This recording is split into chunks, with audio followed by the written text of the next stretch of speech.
స్థానిక సంస్థల ఎన్నికల్లో రిజర్వేషన్లు మారనున్నాయి. ఇకపై ప్రతి 5 ఏళ్లకోసారి రిజర్వేషన్లు చేంజ్ కానున్నాయి. సర్పంచ్లు, ఎంపీటీసీ సభ్యులు, జెడ్పీటీసీలు, ఎంపీపీలు, జెడ్పీ చైర్మన్ల రిజర్వేషన్లు కూడా వీటితో పాటే మారనున్నాయి. రిజర్వేషన్లు వరుసగా 2 సార్లు కాకుండా ఒకేసారి ఉండే విధంగా పంచాయతీరాజ్ చట్టం 2018లో ప్రభుత్వం మార్పులు చేసింది.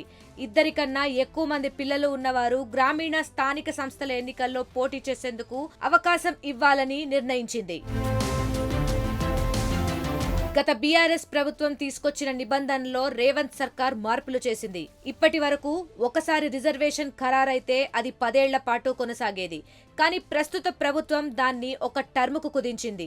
రిజర్వేషన్ను ఒక్క టర్మ్కే అమలు చేయాలనే వినతుల నేపథ్యంలో ప్రభుత్వం ఈ నిర్ణయం తీసుకుంది. ఈ మేరకు చట్టానికి ప్రతిపాదించిన సవరణలకు కేబినెట్ ఆమోదం తెలిపింది. చట్ట సవరణతో గ్రామీణ ప్రాంతాల్లో సర్పంచులు, ఎంపీటీసీ, జెడ్పీటీసీ, ఎంపీపీ, జెడ్పీ చైర్మన్లకు సంబంధించిన అన్ని రిజర్వేషన్లు మారనున్నాయి. మరోవైపు 2 కన్నా ఎక్కువ మంది పిల్లలున్న తల్లిదండ్రులు స్థానిక సంస్థల ఎన్నికల్లో పోటీ చేయడానికి ఇప్పటి వరకు అనుమతి లేదు. దీంతో 3 అంతకన్నా ఎక్కువ మంది పిల్లలున్న వారు పోటీ చేసేందుకు అనర్హులుగా ఉండేవారు.